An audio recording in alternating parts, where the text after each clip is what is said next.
Hello and welcome to the R&D Unplugged number 8, the last one for the year. It's a monthly seminar, as you are aware, I'm sure. Today's guest is Stinckwich from the United Nations University in Macau. Serge, over to you, and please present yourself very briefly to begin with. Thank you.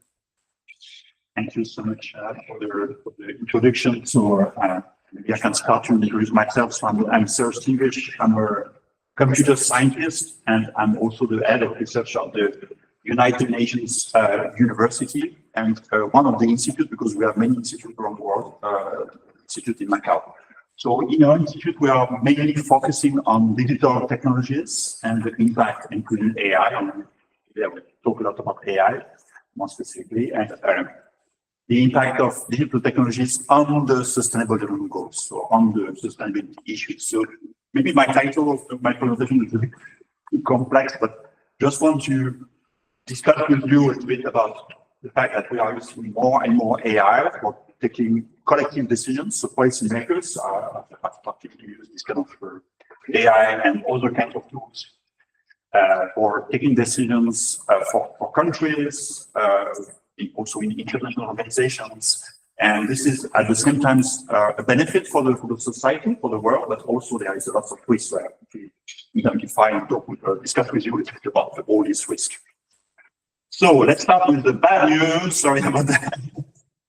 Bad news for our planet, because we are completely off track for the SDGs. So you know about the SDGs, the Sustainable Development Goals. So this framework that has been built in 2015 by the United Nations. There are 17 goals, something like 169 targets, and most of them are not on track. And there was some recent report in 2023, 2024, and apparently only 15% of these targets will be on track, so it's very low. And some targets have been regressed. So these targets, in fact, measure our progress to follow this 2030 agenda. So it's very, it's big concerns for lots of people, including the United Nations. So why? So there are multiple reasons that we want to, I don't have time to explain all of them, but I think one of the reasons is that we are most of the time thinking in silos. So we are thinking about all of these SDGs as there is no connection between them. It's not the case. And there is a hope that artificial intelligence might help to come back on track soon. But yeah, so and we see that there's already lots of potential application on AI in different fields like agriculture, health, climate change. And during the pandemic also, we have seen an increase of use of all this AI, and this is very interesting, but we have also to think about the bad consequences of using AI. And this can be also something that can help us to take decisions. Okay. So a very brief introduction about where I'm working. So the United Nations University in Macau. So we have been created in 1992. It's located in the special administrative region in China. And we are a think tank. So United Nations at the university is actually, the university is a misleading name, because we are not really a university, we are more like a think tank, focusing on digital technologies for sustainable development. So we are interested our focus is on the impact of SDGs, of digital technologies of SDGs, especially on the global south.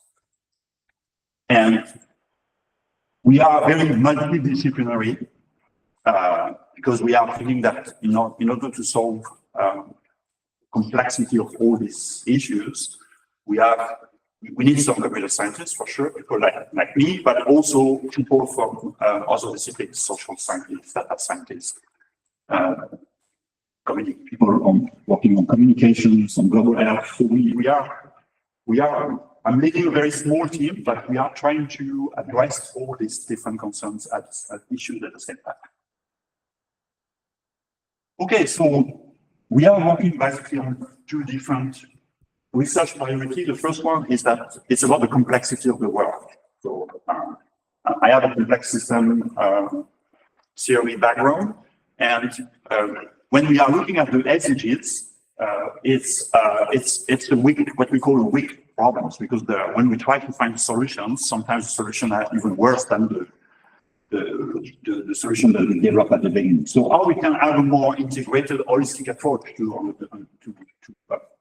understand, to have a comprehensive understanding of the complex interaction between humans, technologies, and environments. It's very important to have this in mind. And we are talking about, sorry about this, the complex word, socio-technical systems is systems that are composed not only with humans, but also machines and the environment. So we are trying to see not only the use of AI systems as software, but also the interaction that this kind of system might have on the society. And so it's a broader understanding of the interaction between these different kinds of systems.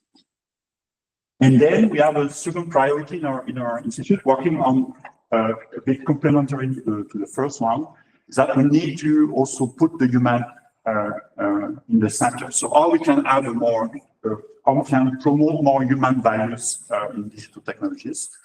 And we are using lots of, and I will discuss a little bit later about that, participatory approach, where we put the humans in the loop, and they can assess, they can give their feedbacks about the kind of system that we are building. And we are trying to apply in that context the famous UN motto, I guess you know, but leave no one behind. So it's very important that to design this kind of systems, because this system will be used by people, this AI system.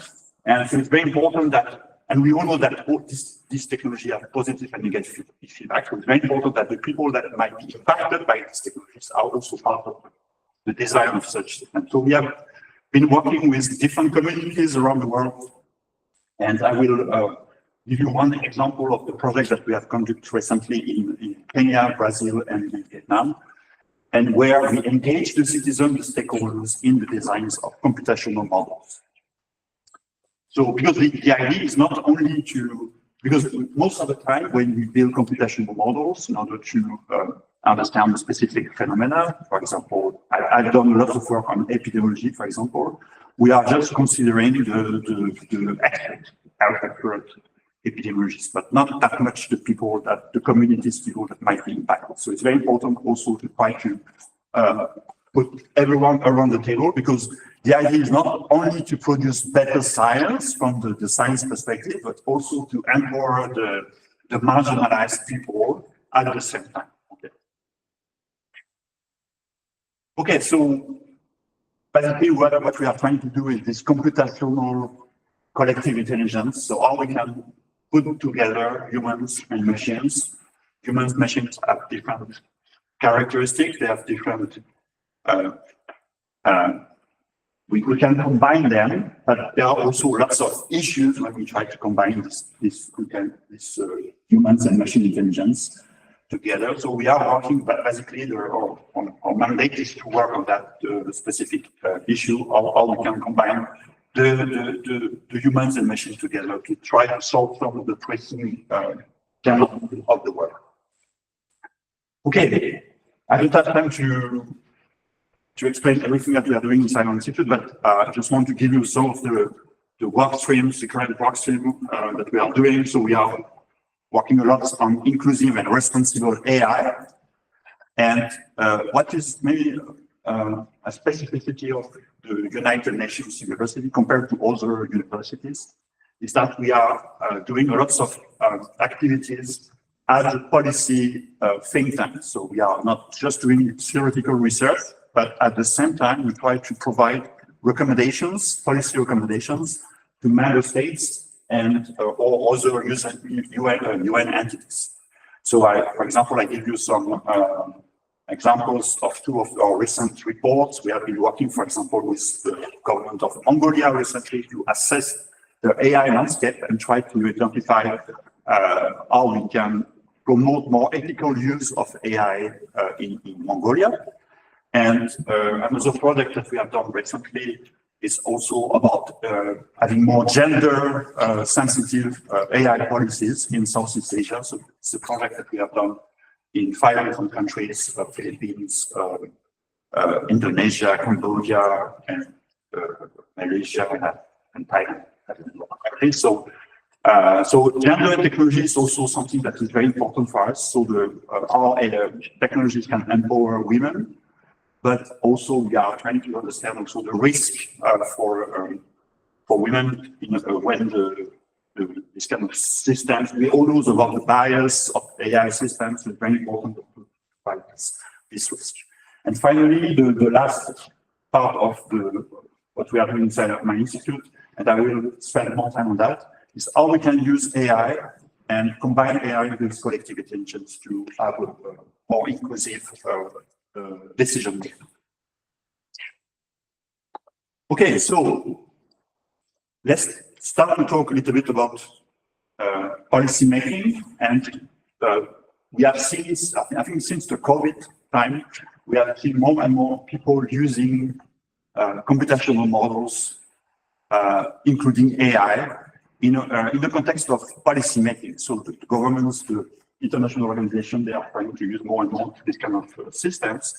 And I think one of the first time we have seen that is during COVID time. Maybe you have seen, the story of the Professor Neil Ferguson, who was the head of, I think, the Department of Infectious Disease in Imperial College in London, and he was an advisor of the UK government, and the lockdown was decided because they built a model of the disease propagation, and the model was predicting lots of cases and death in waves. So the government from UK decided to put in place a lockdown because of the result of this model. So I think it was one of the first time I've seen a model that is not used only in research, but also for doing policy making. And for the funny part of the story is that Professor Ferguson has to resign, in fact, after a few months, because apparently he broke the rules of the lockdown, possibly, so he didn't use the rules of his own model. So. Another example from a colleague from the Turing Institute in London, so it's the work that they have done with UNDP. It's called PPI, Policy Priority Inference. So it's basically a computer simulation where the policymakers and they can make a budget for the country, and they can try to prioritize some amounts of the budget, different work streams. So, for example, they can say, okay, I will prioritize I will put more money on education, okay, and less on justice, for example. So they can use simulations in order to understand what are the consequences. Because when we take these kind of decisions, sometimes the people, they don't understand that there are some interdependencies between the different actions and decisions that you take. And so it's also a very interesting example of the use of the computational models in the context of policy making. So in our institute, we are using what we call social simulation. It's a specific computational model. It's also very linked to artificial intelligence because this is called also distributed artificial intelligence. So the idea that we can use computers to do a simulation of social behavior of group of people. Okay. Agent-based models are a way to do that. So it's quite simple to understand. In a computer, you try to replicate a kind of society of people in a city, in a region, and so you represent the different individuals as agents that have some kinds of characteristic, and they are spatialized. They are located in a very specific place, for example, in a hall, and they have to move every day to go to their work, for example. So you do these kind of simulations, And it's quite popular, for example, when you do some epidemiology, you can use this kind of models, but it's not only used in epidemiology, but lots of different domains. And it's more and more used for policy making to understand and to implement some kinds of policy actions. So because it's very natural, it's a very natural way to represent the systems, to use the equations, like other kinds of models. So for policymakers, I guess it's much more easy to understand how it works. So it's something that is very interesting to consider when you want to demonstrate some policies actions. So when you implement a policy, you can use this kind of tool to try to assess different kinds of scenarios, different features for your city, for your nation.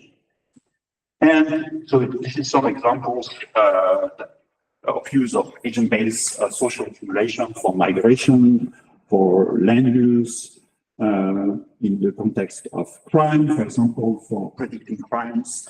So that's been used in lots of different contexts, for disasters also. It's also very used recently for understanding social networks, so the polarizations of people on social networks. So you see, it's very useful in lots of contexts where you want to try to represent humans and you want to understand how humans interact and what are the long-term consequences of interaction. Because sometimes you have emergence of things that it's not possible to predict from just the description of the system. You need a computer to try to explore the different possibilities.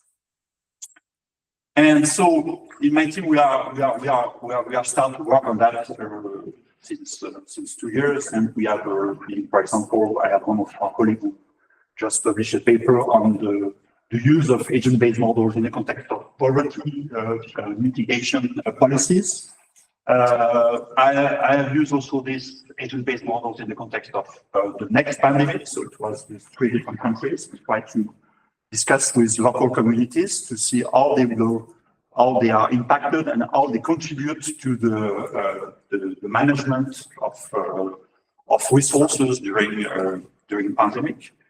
And so this is also something that we are considering right now, is because one of the main issues of such systems is that it's very difficult to represent the human behaviors.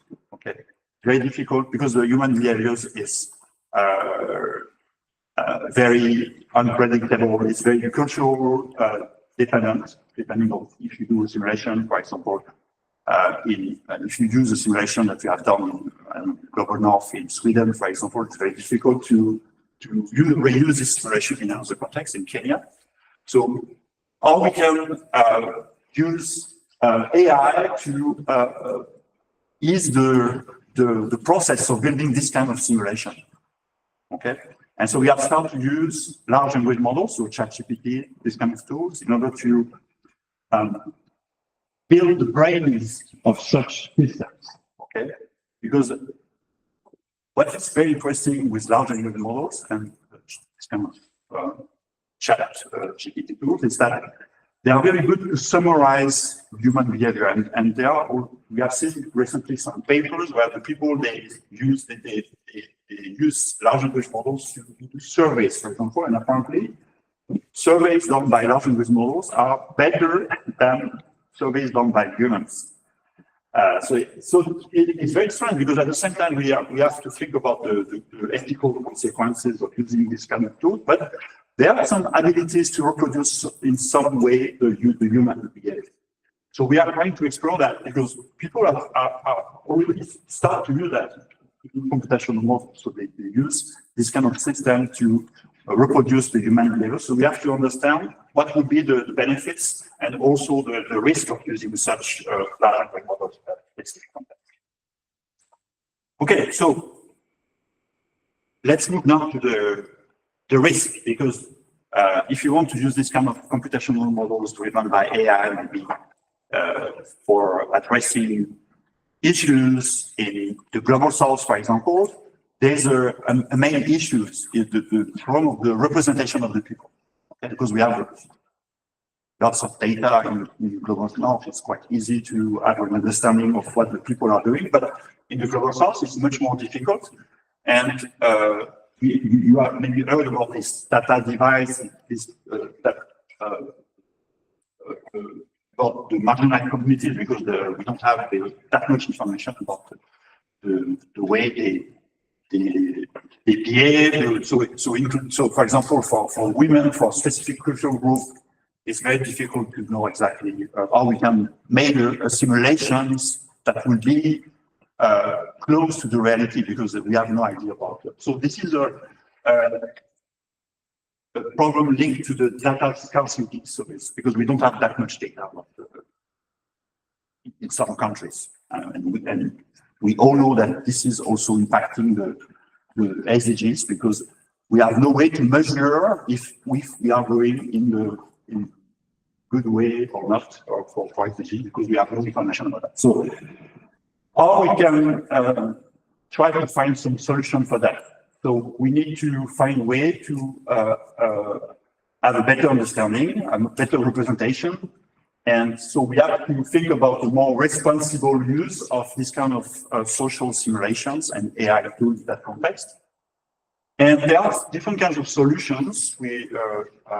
Recently we published a policy brief with the rector of my university on the use of synthetic data. So there are different options and possibilities, and I will discuss about some of the ideas that we have in order to have a more inclusive and more representation of the diversity of this kind of communities. Because ultimately, what we want to do is models, computational models, driven only by AI, that serve the society. Okay, and not only because when the epidemiologists they built the first model of the COVID-19, for example, it was easy for them because they just predict, okay, if you put everyone on the lockdown for, I don't know, 3 months, the COVID will disappear, for sure.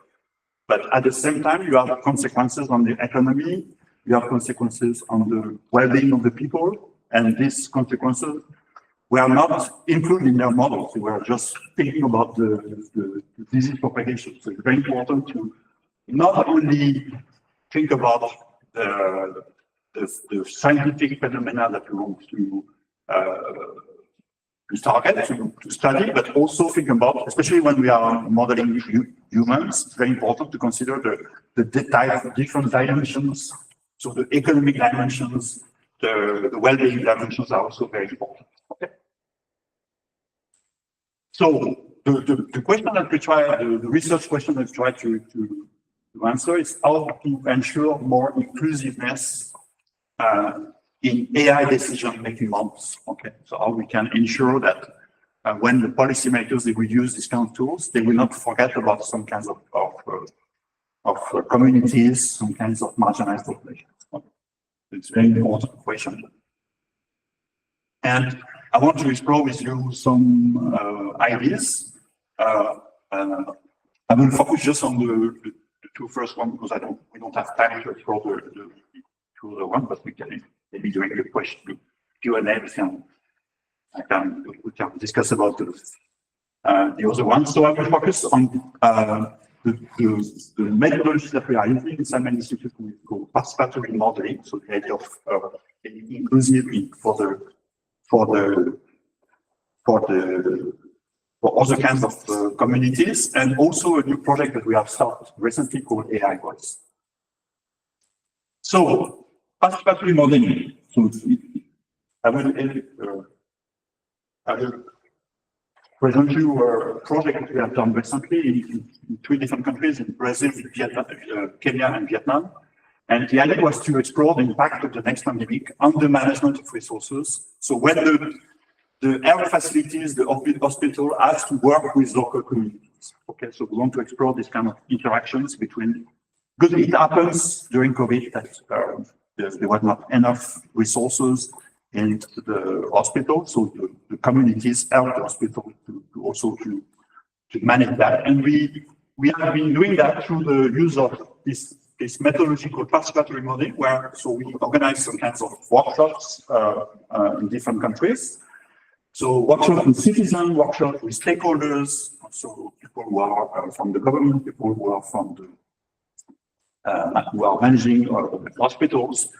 And the idea of participatory modeling is that we want to foster the stakeholder participation. Okay, so they have to discuss about something, but we have also some facilitation methodologies to improve this kind of discussion among the stakeholders. Okay, and so at the end they will produce models of the situation, but very different models than the ones that we are used to use for when you put around the table only epidemiologists and health workers. So something very, very different. So a models that represent some reality that is the reality also about the situation in the ground. And the ultimate goal is also to improve the collective intelligence in the society. So without entering into much details, technical details, we are using a methodology called PARDI. So it's just to identify what is the problem that we want to solve. So in that specific context, it was the management of resources between local communities and local hospitals. What are the actors? So the people have to identify, okay, there is, I don't know, hospital manager, the health workers, things like that. What are the resources, vaccinations, vaccine, masks, etc., maybe beds in hospital. And finally, what are the interrelationship between the actors and the resources? Okay, so they build a kind of knowledge graph. You see this thing was in Vietnam. This one. So they build this kind of knowledge graph when you have, I think the blue are the actors, the green are the resources, and you see the link. To try to understand the interactions and dynamics. So it's a way for them to build a kind of consensus on what is what are the actors and what are the resources. And you can do that only with the citizen or with the stakeholders. So you will obtain different kinds of graphs. For that, you have to also discuss how you can merge the different graphs to a better understanding of a specific problem in question. Okay? Because you are not doing that without the framework of a specific question. Okay, you ask a question, you want to solve this question, and you build this graph based on this question. So we have done that in Brazil, Vietnam. Yeah, it's quite graph that you obtain. Sometimes it's a bit complex, and this is very interesting too, because the people they are discussing about that, and they come back because it's a workshop that is for 1 week, so they modify the graph and along the way. So it's very interesting. So we obtain this kind of graphs. So you see don't you know, this one was maybe built in Kenya. So you have the different actors, civilians, media, academia, donors, learning institutions, and you have the resources, and you have the relationship. So while we are building this, we are building this kind of graph to then produce 2 different artifacts. So the first one, is a game. Okay, so it's not a computational model, it's very completely analog. So it's a role-playing game. So this is the game that we have built. The name of the game is the Citizen Outbreak Responder. So it's a serious game to manage between, so the players are the citizen, the hospital manager, and then the policymakers. So they have to communicate, they have to coordinate themselves in order to manage a new outbreak. And so we made a presentation of this game at the International Simulation Gaming Conference in 2023 that was organized in La Rochelle in France. And at the same time, we produce also an agent-based model, so a computational version of this role play.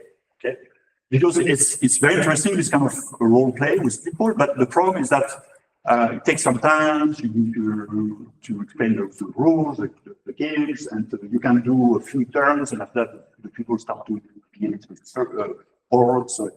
So if you want to understand the long-term consequences of the action of the people, okay, for example, if I don't follow the rules of daily lockdown, what will happen? The consequences will happen in maybe in 1 week, 2 weeks. So you need a computer to explore the different possibilities. So this is why we have built this kind of simulation. And then we do a couple. So we couple the simulation with the game. So the people, they decide, they discuss about the decision that they will do as humans in the game.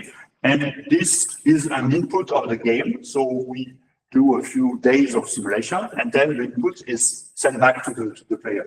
And what was interesting here is it's a session that we organized in Macau with Chinese students, so they have no understanding of what is the developing countries and what are but they have to play the role of these people, and it was for sure quite fun for them to be involved in that, but also they have learned a few things about how to manage the pandemic and the specific context of the developing country.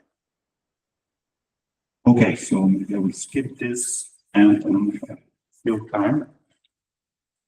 Yeah, very briefly, maybe I want to just discuss about a project that we have started recently, because after this project with about the pandemic, we were thinking, okay, this is very interesting project, but how to scale it? Because you have to do this workshop with lots of people every time. It takes some time, it takes some energy. You have to train the facilitator. It's most of the time in another language. We have to make Vietnamese in Portuguese in Brazil. So it's very time-consuming resource constraints. So how we can scale up, and we come up with this idea that maybe we can use AI to scale up a little bit the process, and we come up with this idea of AI voice. So AI voice is that the idea that we can use AI to represent the perspective of people who are not usually heard in that specific context when we take collective decisions. Okay. And we identify, so this idea of AI voice is not coming from us, this is coming from the Professor Angela Aristide, who is working at Stanford University. And we implement this idea actually to try to see how we can use that. So we are just at the beginning of the project, and we identify different kinds of roles for the AI to play during this kind of participatory learning sessions. Okay, and I just want to finish by a small game about because I discussed a little bit about large language models. But I just want to understand if you know what are large language models. Probably yes. Suppose that you want to ask your favorite large language model here about the first person to walk on the moon was. What is the answer? Neil Armstrong, probably. Okay, so correct answer. But we have to think about what is the understanding of the question by the large language model. Does ChatGPT or other kinds of system, Gemini, do they understand this sentence as a real sentence? No. What do they understand? So I just want to remind you that they understand these kind of things. They understand that given the statistical distribution of words in the vast web corpus of English text, I just want to remind you that ChatGPT it collects something like 45 terabytes of data on the internet. What words are most likely to follow the sequence? The first person to walk on the moon was Neil Armstrong. So it's only statistical tools. So we have to always remind us that they are not thinking, they are not understanding anything. They are just make some prediction about the next word. So they are quite clever to do that. They are quite good to do lots of linguistic stats like summarization of text. So every time that we want to use this kind of tool, for example, in simulation, we have to think about that here because it's not magic. Yeah, it's the end of my presentation. Thank you. Thank you very much.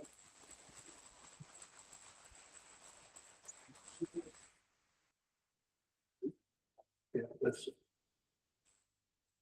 yes. Hi, thank you so much for the talk.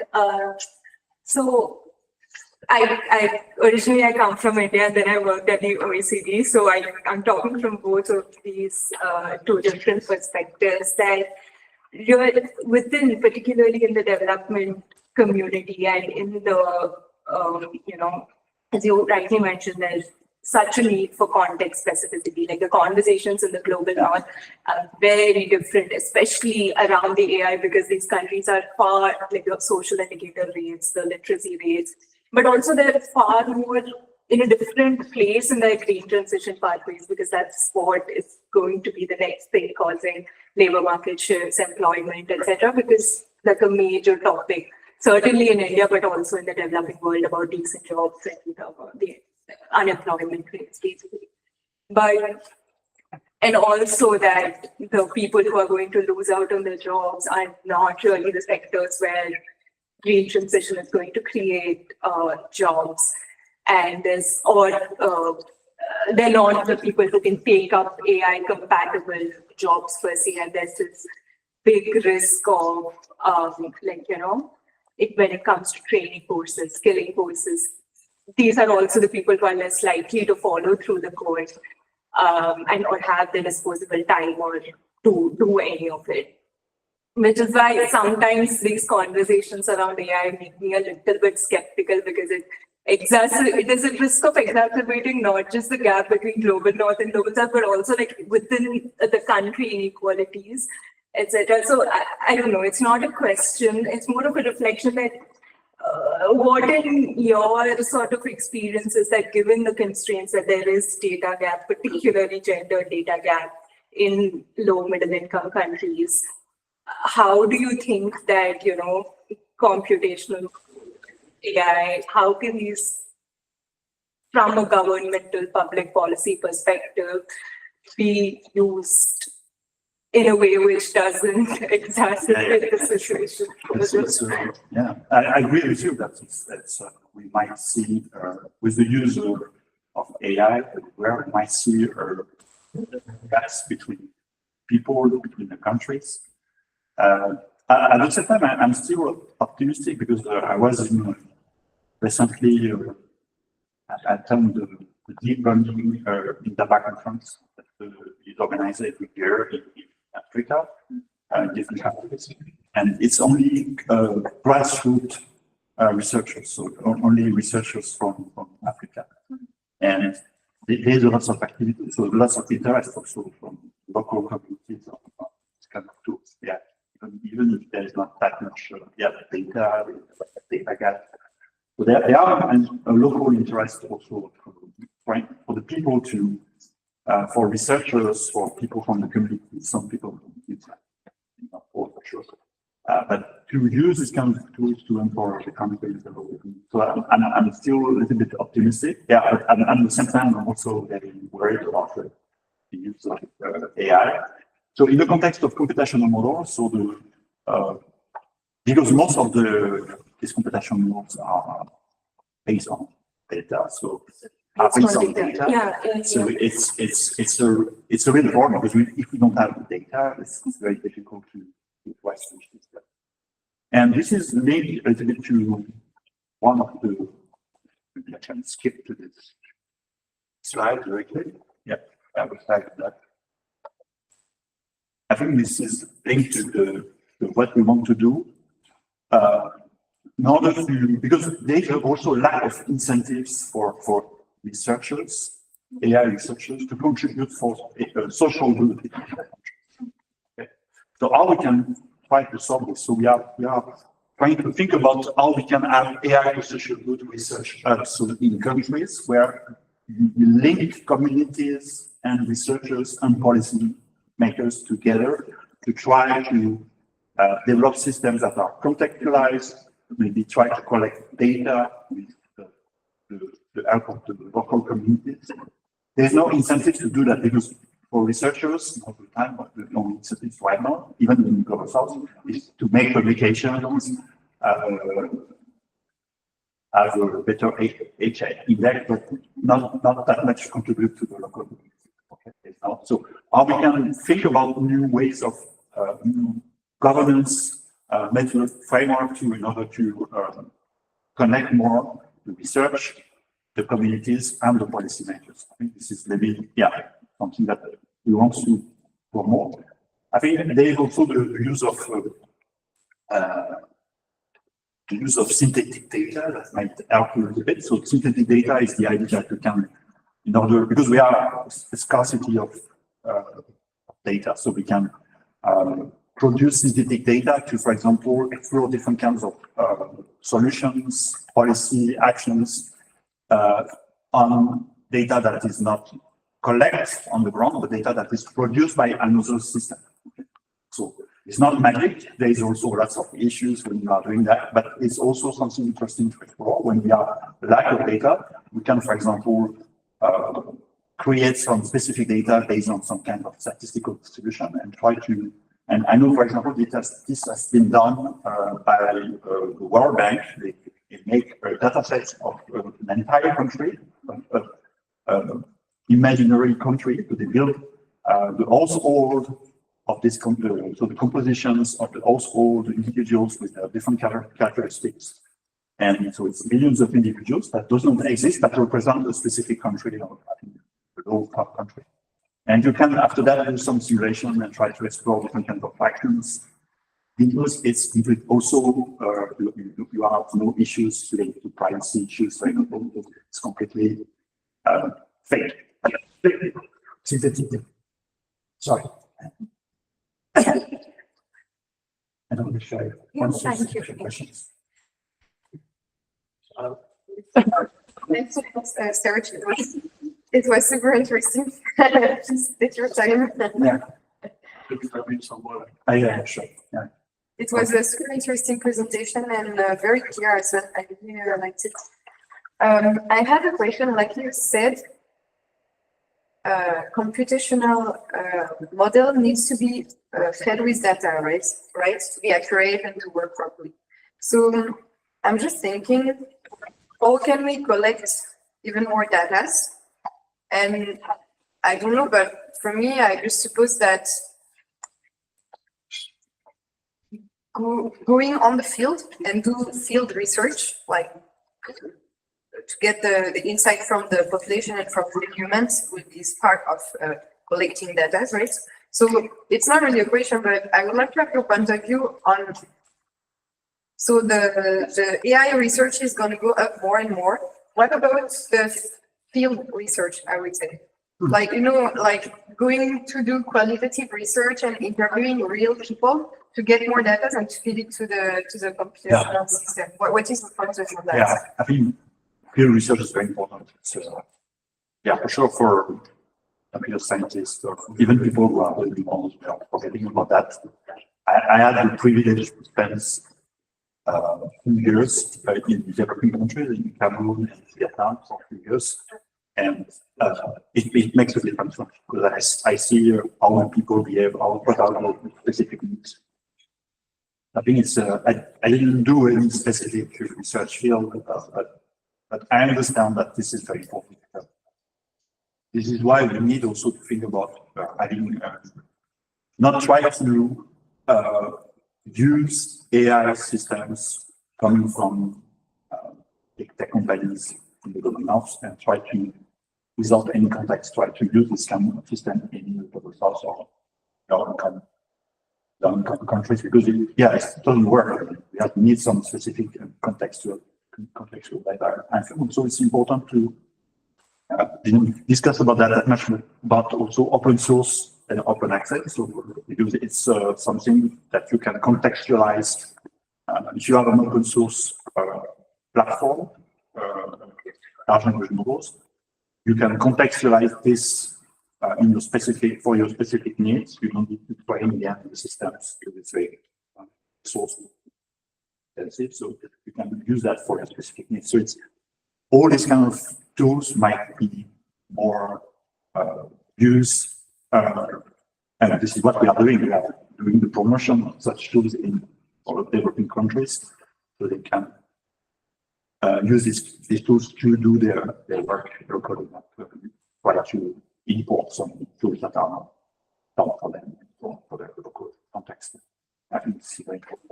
And the issue of data is not something new, and we have this problem since decades and decades. And I'm not really an expert, but there are lots of explanations about why this is so difficult. Even me, I was Cameroon for 2.5 years, and I was interested to have access to some kind of data. And the data is, I know the data is here, but sometimes you have some governance issues, political issues, ethnic issues, and it's very difficult, and everyone is working in silo. So it's very difficult to have access to. It's very difficult to understand why when you are not spending time in this country, but it's so there are issues like that, and it's very difficult to solve. But we are making some progress, but that's the progress always slow. Fortunately, Seth, and then Also behind. sorry.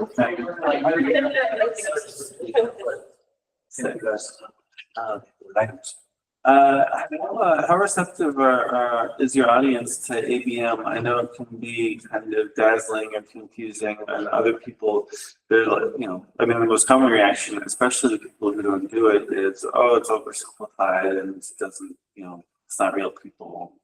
Do you find, have you found a way to present it that makes people excited about it?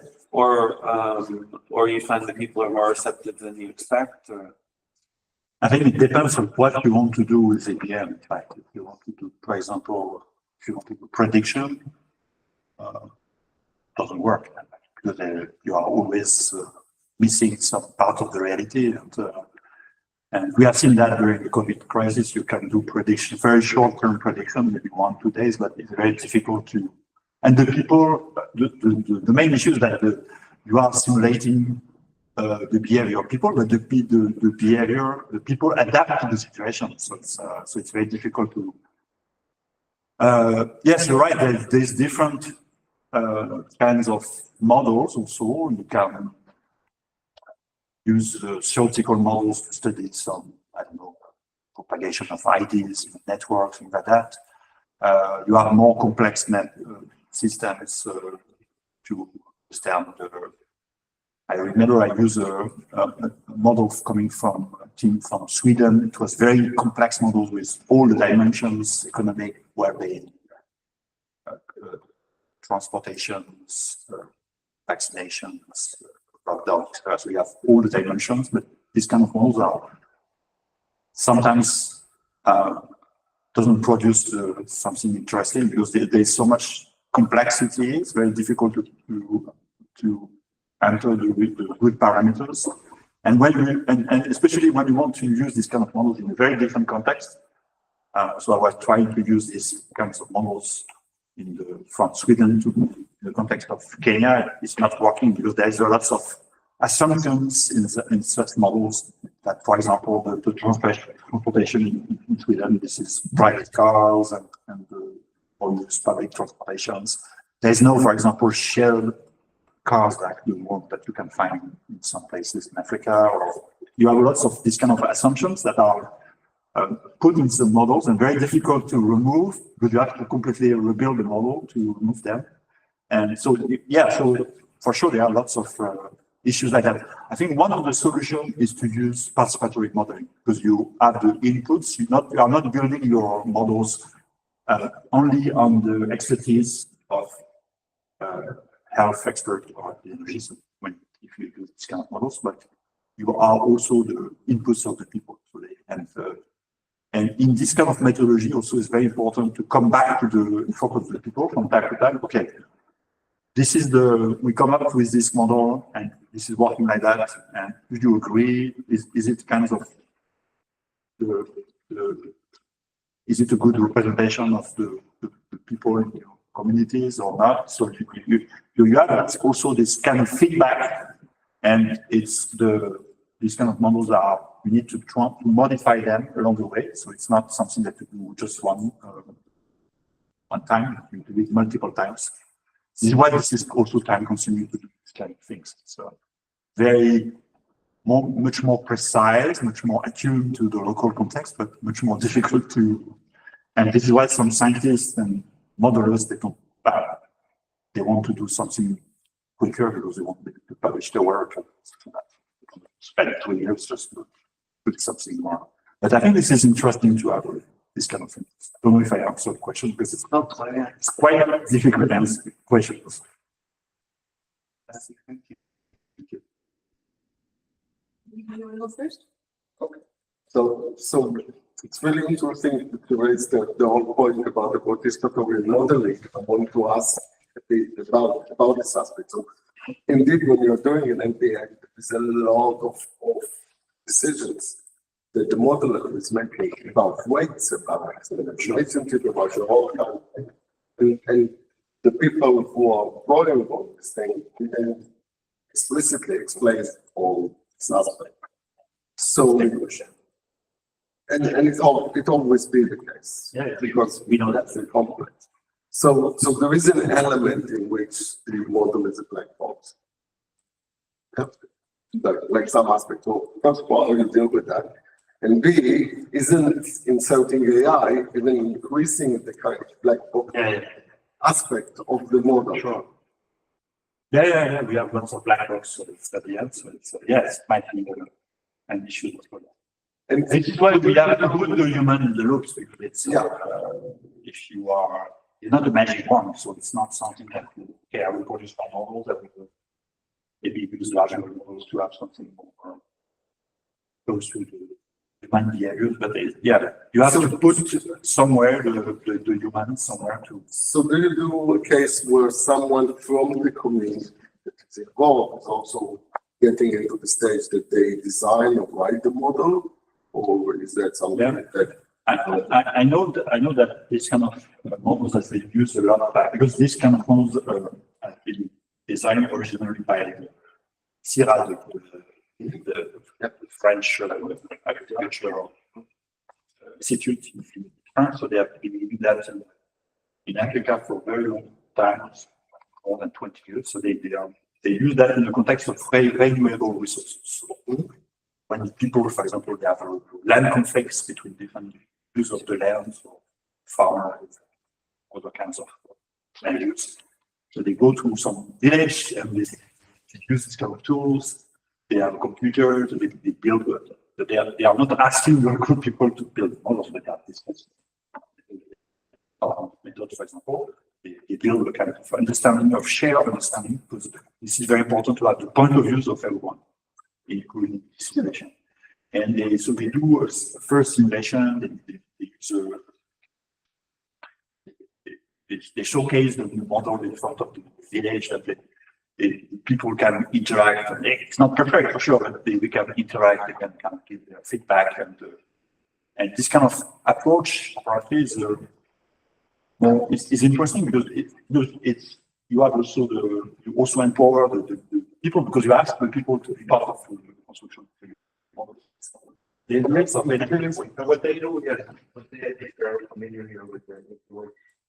But just to carry on this question, so how robust is the system? Like you do these workshops, if I understand correctly, where you take groups of people and then try to sort of build a certain network of interaction around a resource or around and imagine you have 10 groups, would they have with the same network? I don't know if people have done that just to understand. So how reliable is a one group? Because you converge them to something that you have in mind when you or so what's the method? What's basically in order what you discuss, because there was no clear like end point of this, because I guess it's research and process. What are the sort of robustness controls that gives you the sort of as a scientist, right? That it's okay, it's a good base for me to continue working on this for years. It's also a very important question. It's about the robustness of such approach. I think from what I understand is that you have to do that multiple times and try to, and what we have done actually with Vietnam, we have done that. Different group of people merge the graph after the while just to see if we see some commonalities or differences. So So it's a bit like, yeah, so what do you see? it's not perfect, and already mentioned that it takes a lot of time. So if you want, and unfortunately for this project, for example, we don't have the resources to continue the project. So, because the idea is to come back to the front of these people and do a second iteration, and so and progressively having kind of convergence to Yeah, I guess the question is very much simpler than this. So you do this multiple times, you have different graphs. yeah. There are ways of measuring how the similarity in these graphs, how similar, dissimilar they are. It's more like ad hoc. It's more like there's no, at the moment, there's no formal way to understand. Yeah, it's more like you need to be by hand, just to. So like always with simulation, that if simulation run would be different, and you can just do it by Yeah. observation and by looking if the results make sense, which kind of makes the whole issue of AI even more. Like that's why I'm pointing out to the black boxiness of it. Because then it becomes to the people in the room, oh, computer said that we should do this. How do we address the problem of people not accepting that whatever the computer said, it doesn't mean that they need to follow it. In fact, this kind of approach is also used, not produce a computation improvement. Yeah, it's more you also to, because the people have to discuss the different point of views. So the point of views are more explicit. So you can use these tools.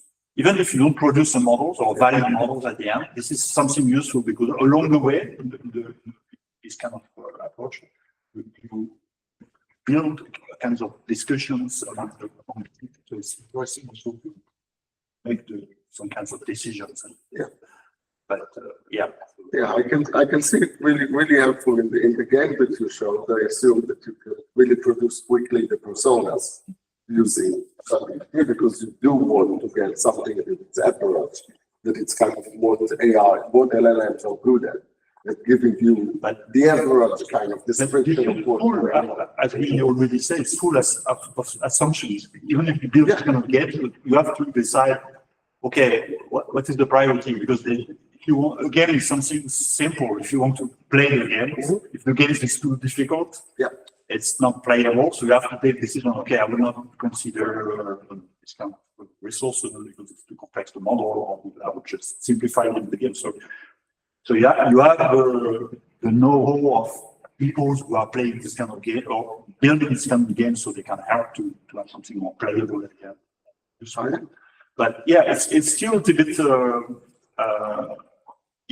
still a little bit not really formalized.